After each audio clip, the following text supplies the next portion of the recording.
Luanda accueille ce mercredi le mini-sommet sur la situation sécuritaire en République démocratique du Congo sous la médiation du président angolais João Lourenço, le président de la République Félix Tshisekedi, celui du Rwanda, Paul Kagame, et celui du Burundi, et président en exercice de la communauté d'Afrique de l'Est, Évariste Ndayishimiye, vont se retrouver à Luanda après une situation confuse sur terrain.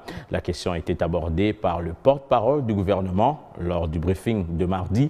Patrick Muyaya a rappelé la position de la RDC. Le Rwanda doit respecter ses engagements dans les différentes discussions, dont le retrait du M23 de ses positions en RDC avant d'être intégré dans le processus de Nairobi. Ces mini-sommets va être un peu comme le croisement des processus de Nairobi et des processus de Luanda.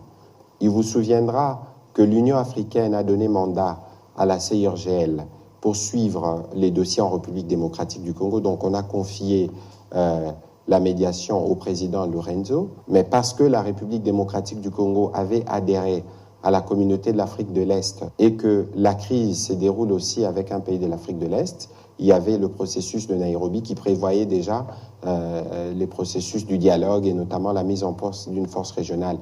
Et comme c'est des initiatives qui concourent à un même objectif, demain il y aura donc une forme de discussions pour voir les interactions éventuelles qu'il y a entre ces deux processus. Et donc nous suivrons évidemment le communiqué qui en sortira.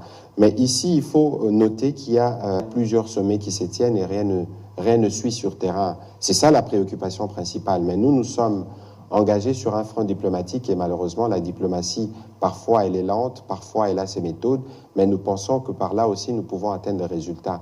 L'idée ici, c'est qu'il faut que le Rwanda respecte ses engagements dans ces différentes discussions. Vous avez suivi par exemple que le président Kenyatta a discuté après son passage ici avec le président Kagame. Il a sorti un communiqué où le président Kagame s'engageait pour le compte du M23 parce que finalement, les M23 ne parlent que par lui. Et donc ici, il est question d'aller au-delà de ce que nous disons. Nous voulons voir les résultats sur terrain, notamment le retrait de toutes les localités occupées pour permettre, en tout cas s'ils le souhaitent, d'avoir une chance de participer aux discussions de Nairobi. Et donc on verra les communiqués finaux dans quel sens cela serait.